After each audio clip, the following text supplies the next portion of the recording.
Hi, and welcome back to another episode of TubaPeopleTV, where we talk about all things Arnold Jacobs all of the time. Puddles and Snoopy, we're here in the Upper West Side of Manhattan, once again, in the apartment of Jeff Caswell. Very generously let us use this location. We have with us Kristian Steenstrup, who is the professor of trumpet at the Royal Academy of Music in Aarhus, Denmark, and did some extensive study with Mr. Jacobs, and also compiled much of that into this book, Teaching Brass, that I believe you've mentioned is in its second edition now. Yes. Is that correct? Yes. This is a first edition. You can't buy this. It's not available. But the second edition is better, you say. I think so. So we're just going to we'll throw that away. Yeah. Since the next one's sure is better. Yeah. But Kristian, I can't believe that we're sitting here together. We've been planning. I've been after Kristian for many months, and then we were able to arrange a time. I'm living in Eugene, and he's in Denmark, and so we met midway in New York City. Yeah. So it's so good to see you. Good to see you. Yeah, really great. Thanks.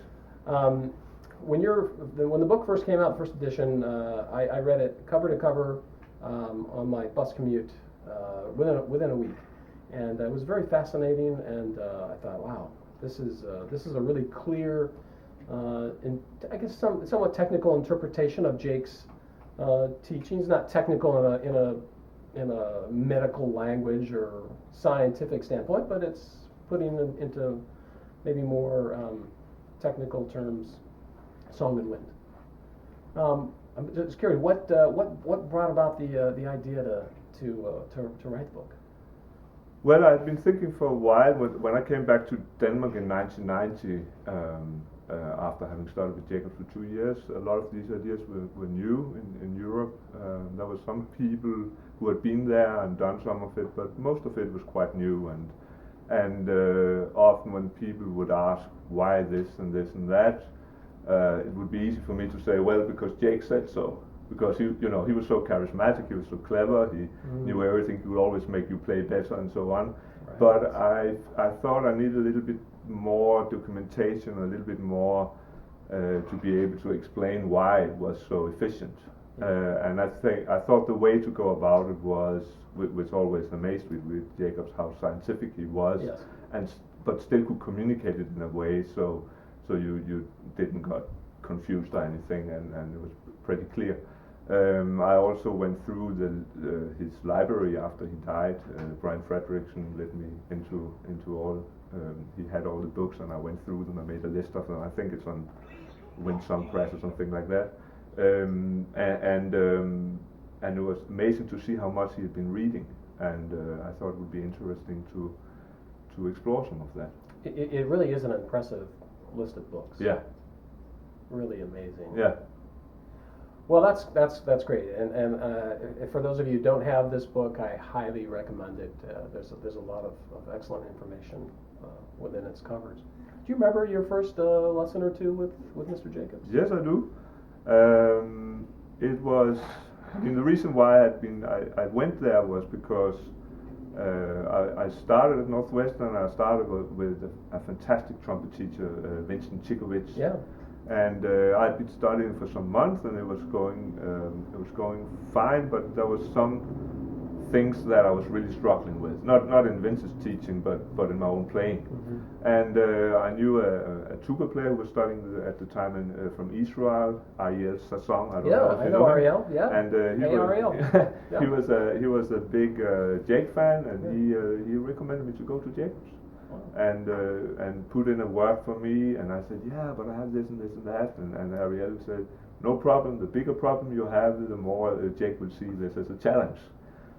So he got me lessons, and it was never a problem for me to get lessons. When I called him up, and I was trying to get as many as I could. Sometimes I would visit, after I came back to Denmark, I would come back in the 90s several times and take more lessons, and I got like 4 lessons in 10 days and things like this, and it was just amazing. So I started with Jake, and I had this first lesson, and I remember coming out of the Fine Arts building down on Michigan Avenue and almost flying. I mean, I thought, now I can, play the trumpet. It's never been so easy to play. Yeah. He had me play like octave slurs from mid-range up to high C, and it was so easy. It never felt like that before, and that I could sound like that. I went up. I remember I couldn't wait to get up to Regenstein and practice this. Yeah. Got up there, and the magic was gone. and it was I couldn't reproduce it. I know that magic. And it was so frustrating. And I came back to him, and the same thing happened. And then I think the magic lasted one day or something, and I was back in the old. And it even seemed like worse than the old, because I knew now how easy it could be. Yes. So it was very frustrating. But then I started to tape my lessons. And what I did was I would go through the lessons and every day through the lesson hear what he had to say, press pause, then play. In the next section, press pause and play. Mm-hmm. And that way reliving the lesson every day. And then it started to stay, the good playing started to stay. And what I realized, which was so fascinating for me, was that for Jake it was not magic, it was logic.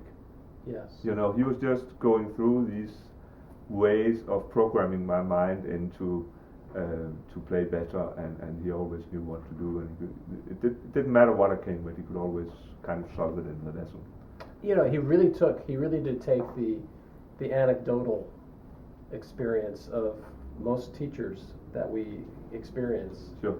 And he himself made it empirical, Mm-hmm. Based upon biology and psychology, just basically science. Yes. Kristian, just getting back to your first lesson or two. I mean, you mentioned that it was so easy. Was it really hard going into the lesson to play the trumpet? Well, I mean, the reason why I came to Chicago was I was having difficulty improving my playing. I thought I was not really going anywhere with it, and looking back, I didn't really know what was wrong. That was why I was staying in the problems. But when I look back, my posture was bad.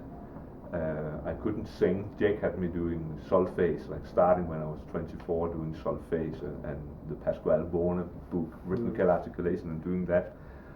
Always my Italian students, they laugh when I tell them that, because they start when they're 5 or 6 years old, So I was 24, and before I started doing solfege, I was a shallow breather.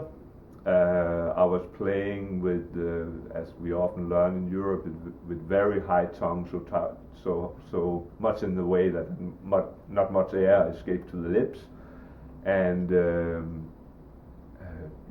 I mean there's simply just so many basic problems that was keeping me from improving my playing. Wow.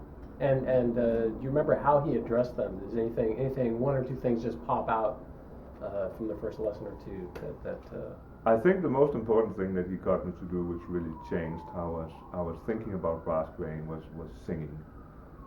Because I had got into some of the breathing stuff with Vince Tikovich, yeah. and kind of understood that, but just with Jake that was even more exaggerated. He was really doing even more of that. But the singing part was something that really changed it for me. So establishing a focus on quality of sound, and then letting the quality of sound manipulate the body instead of you manipulating the body, or trying to. Yeah, sure. At the cognitive level. Yeah.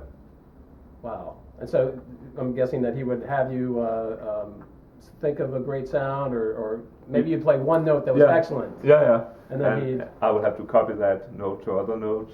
Yeah. He talked a lot about Bud Herseth, because of course I was listening to Bud every week when I was living in Chicago, and on CDs all the time. So he had me imitate Bud Herseth. He always talked about the voice in the head, and that the voice in the head has to be louder than what you actually hear coming out of the trumpet. So there was a lot of positive programming in how to sound. Yeah, that's excellent. Yeah. Kristian, I'm wondering, Jake's a tuba player, you're a trumpet player.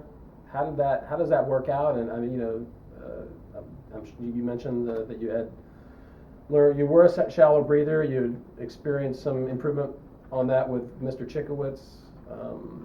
how does that work with Jake and trumpets? Well, basically the whole Chicago school, if there's such a thing, but what a lot of people were teaching in Chicago at the time when I was there. I think Jake was the father for that. When I talked to Vince Chikowicz about it, he always told that he got a lot of the breathing things from Jake. So he was like maybe the one who would know most about it, so to speak. I never saw it as a problem as a trumpet player that it should be very different, and if you think of it, we are buzzing with our lips, and then the instrument will amplify that buzz, and we all have lungs, and so it's just a matter of what range we play in, basically. I mean, a tuba player who can play extremely high is basically playing in the trumpet range, and when we play low, we get down into the trombone range, and so on. So I don't think there's very much difference in these instruments. I never thought it was something that was hindering anything that I studied from a tuba teacher. It's been my experience, though, if I'll have a trumpet student who comes into the studio and wants to learn something about breathing, we'll work on, I'll get them to take a larger breath, and they'll say, well, that's uncomfortable, like I can't get rid of the air. Sure. I'm holding it. Yeah. There's a lot of pressure and uncomfortableness. Yeah. How do you? Well, a lot of that is simply the feeling that we feel. Wow, that's a lot of air, and then a lot of trumpet players think that they have to use up all that air before they take the next breath, and basically once you learn retention, you learn to be able to hold that breath without closing the throat. A lot what singers do actually, if they have to sing a long phrase, they have to have air for the last note of that phrase. Yes. But in the beginning, the amount of air that we use in the beginning is very little, so they have to somehow hold back the air, but without closing the throat. So I never think there's such a thing as you can take too much air, because the air comes out much more efficiently when we are full of breath, full of air than when we are getting empty. Yeah, I mean, so when you breathe half, you have to use a lot more muscle. Yes. You have to use your abs a lot more to expel the air. Whereas when you breathe up full, it just comes out. Positive relaxation pressure. Exactly. Yeah, and when you get already below 40%, you have to squeeze a lot more of the lungs with abdominal muscles, and it's a hard work where we make it much harder for ourselves than is necessary. And if people take a comfortable breath that they're used to, a comfortable breath for many would just be 50%, because that's what they used to do. Yeah. And then 80% already feels like a huge breath. Yes. And if they take 50%, that means in a few bars they're below 40 and they're working much harder than they need to. And then of course there's also the age factor, that once the calcification process sets in for costal cartilage between the ribs and the sternum, everything gets stiffer, and that means that compression that you used to do doesn't happen anymore. So you start to have problems. You usually feel it here and not in the lungs, and people won't know what to do. Yeah. So Jake was explaining to me how that was really the reason why a lot of especially trumpet players, but also low brass players in Europe at the time had to retire already in the 40s. Yeah. Simply because of that. Where he could always mention Bud Herseth and Christopher Foley, Clevenger, you name it, all the Chicago guys, they were way up into the 70s before they retired. Yeah. I think Herseth was over 80 before he retired. Yeah. Because he retired as principal at a week short of his 80th birthday. Exactly. And when I look at trumpet players, for instance, in Europe, and trumpet players who never took a lesson from Jake, all of the guys who play great in the 60s and 70s, I look at them and they take full breath. I've never seen a shallow breather on trumpet playing well in the 70s. Never seen that. So when you have a student come into you and they're a half breather, that's one of the things that you'll. Yeah, I mean there's certain ways to go about it. One is to explain it scientifically. For some people that works, for other people they just don't care about it. Yeah. And the other way is of course to make them sound better. And there's a third way to make them feel better. It does feel better when we take a full breath and play, I think. But for some people that feeling is so strange that they don't even relate to it like that. but especially make them sound better and feel they can play something that they couldn't play before. That's usually very impressive. That was very impressive for me as a young player when I came to Jake, that he could make everything sound better and much more easy than it was before. Did you ever work on Piccolo trumpet with him? Yeah, he was actually the one who got me to play Piccolo trumpet, because I had problems, as many other things. I had problems with my high range, and I was kind of not really been playing much in the high range because I was afraid of it. And he said, you don't get the high range from talking about it, you get from playing up there. That's right. So he bring your piccolo, and I was playing taps and stuff like this on piccolo, and he even played for me on the piccolo trumpet. And the idea was that when you play in the mid range of the piccolo trumpet, that's a high range of the big trumpet, and the resonance there is much easier for the same notes. So you do play the notes, but in a much more easy. But you build up the lip musculature as if you were playing it. And then when you go back and redo it on the big trumpet, the notes come out much easier. Did he ever get into the subject of Screech trumpet with you, and just in terms of the pressures and how that's a little bit of a different animal, or was it all the same? Well, it's just, I mean, I see this as something as you move from low notes to higher notes. It's just a gradual thing. You need more and more air pressure. Yeah. The lips get stiffer when they have to vibrate higher notes. They will have to be stiffer, more compressed against each other, and because of that, you need more air pressure. So that's just a gradual thing. Mr. Jacobs passed away in 1998, and he had amassed so much information. It's amazing to me, certainly from the body, but from the mind aspect, how much he knew, and so much of the stuff that he knew about the brain plasticity, and he didn't have the benefit of all the diagnostic equipment that is around now these days.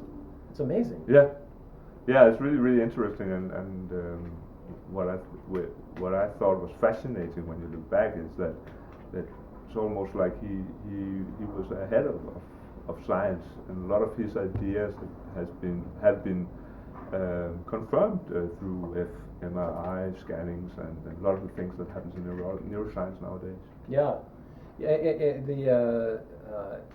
I don't know if you remember how well you remember your last lesson. Sure. I remember mine pretty well, and I think there's always a danger to stay in that last lesson. Yeah. Sort of frozen in time. Exactly. in the way we approach our instruments. I don't think that's necessarily a good thing. I think that when Jacobs died in 1998, a lot of things have happened since then, which is going in an interesting direction. With a lot of what's happened into the research and education, and learn how we learn better and learn faster and all this. And I think it's something that we should welcome and let these things evolve. Do you have anything specific that comes to mind with that? Especially these ideas about neuro-plasticity, because Jacobs was talking a lot about that in my lessons, since I kind of was a bit in this old-fashioned European way of looking at things. Either you have the talent or you don't. And he was always saying that it's not something that's hardwired, it's something that can change, because your brain changes when you start to train in a certain way. For instance, when it comes to solfege, I thought I could never learn solfege because that's something but children learn, and it's too late when you're in the 20s.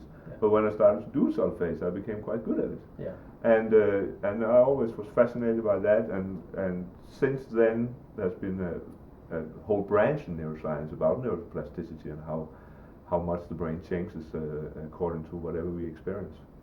Yeah, it's amazing. Yeah. Also mental learning, how they can see that the brain changes physically when we change the way we think. Are you, I don't mean to put you on the spot, Sure. Are you getting a bit of a reputation in where you are as far as sort of the Jake guy? I don't know. I think people know that I'm a proponent of this way to teach, but I think it's something that is not fixed. It's something we want to let evolve. That so we are not just copies of Arnold Jacobs. We all have personalized ways of doing it, and I think we should even try to improve whatever we are doing, see if we can do it even better. Kristian, what was the period of study that you had with Mr. Jacobs? What time period? I started in January '89, and my last lesson was in March '98. So that was about half a year before he died. Right. What did you? That's about 10 years. Did you notice anything in his approach, pedagogically, or maybe it was just you? I don't know. Well, of course, I was changing a lot those years, and he would always have new ideas, always new ways to approach things. So I didn't really notice that he changed. I didn't know. I mean, and I hear people talk about that in the beginning he was very scientific. At the end, he was mostly teaching the song. I saw that like a mix of everything all the way. I mean, he would do something, make me play better, and then he would explain it to me scientifically sometimes if I was interested, and that was right from the beginning. But of course, I was only seeing him in his last 10 years of his life, so right. I can't compare to earlier. Right. Yeah. You know, getting back to the big trumpet, what did he have you doing? Let's say on the big trumpet in the lower register, that might have been different from the mid or the upper register, or was it all the same? Well, I mean, to me, he was always trying to open up my sound and working with lower tongue, and my tongue seemed to get in the way a lot, and always trying to have a round, fat sound, and always trying to play as freely as possible. And often we will study that in the low to mid range, and then start to copy that to the high range. Okay. So basically try to make the high range sound as good as the mid range. So he will often go very extreme in the mid and low range of how open it should be. So there really was something to imitate when you go higher, because up there it's going to be somewhat more forced anyway. But he really did everything to try to reduce the force, and even for the high range. I remember, you know, as a tuba player, I came to him with using very little air. I was a half breather. Sure. And I was always out of air, always feeling uncomfortable. There was always all that tension. And he was always encouraging me to take in larger air. And he said, just waste it. You know, he said there's a place in the what he would call the biocomputer level of the brain that would take care of the excess air. It's not a problem, but it is a problem if you underbreathe, if you don't take in enough air. Did he ever mention any of those things? Yeah, we were talking about those things too. Yeah, and it completely made sense, and it was really good. Did what about the gadgets? You know, the bags and the breath builders and the spirometers. Yeah. How did he? He used them with me too. I remember we had a specific lesson just on breathing where we were doing that, and he would put in during the lessons. He would put a bit of it in most lessons. I mean, most of what he was teaching was how to sound, or basically not how to sound, but think about sounding great, you know, and get the singing part really most dominating in the thoughts. But every now and then he would take in a breath builder or spirometer, or the breathing back, and do a bit of that. Also use the rim and mouthpiece playing, a lot of you know, these gadgets. But it was never something that was dominating. That's maybe sometimes I see today that people associate Jake's teaching with the gadgets, and it's just a little part of it. It is. But they're very efficient. I mean, I think we should. I mean, I cannot stop using them because it's one of the fastest ways to get people to improve. You know, it's really efficient. It really objectifies the subjective. Yeah. Just like that. Problem is a lot of people buy them and then they don't know what to do with them, and a lot of people think it's about muscle building, so they go nuts on them and don't really understand exactly how to do them. So that can be a problem, but they can be really helpful. I kind of wonder if in the early 90s, if he started to maybe realize that he sensed that the gadgets were becoming the focus of some people and not the music. Sure. And so he would maybe use the gadgets a little bit less, or couched it in a way that where the music was still maybe more. I don't know. But That was an interesting thing. Of course, and of course the gadget lady was right next door when I was studying. Yeah. The spirometer lady her office was right next door to his studio. Okay, sure. And you could just go over there and buy your spirometer right there. And then after a while, she went somewhere else. And then thankfully Brian Fredrickson started up the business. Yeah. So yeah, that was amazing times. We may have had crossed paths at his studio. Sure. That's possible. Yeah. So you had about 10 years with Jacobs, and you were at Northwestern with Mr. Chickwitz for a year? 2 years. 2 years? Yeah. And did you notice any overlap? I mean, how much overlap was there? Because I know there was some overlap. So you mean like between discrepancies between what they were teaching? Yeah, they're teaching. Yeah. Yeah, I mean very little. For me, it was much easier to do what Chickwitz was talking about when I was starting with Jacobs, because it was like some things I understood better, and so it was only beneficial for my period with Vince that I also had Jake. I didn't really see any discrepancies. Maybe that Vince would not teach the really big breathing, but he didn't complain if you took a full breath at all, or he didn't encourage us as much as Jake did. But it's very little. It was very much on the same path. What about buzzing the mouthpiece? Jake must have had you doing the mouthpiece. Yeah. What about with Mr. Chickwitz? Also with him. Yeah. And what about? I'm curious. Now that you're teaching in Europe, what do you notice about these ideas? This Jake pedagogy, in terms of it being promulgated around Europe? There's a big interest in it.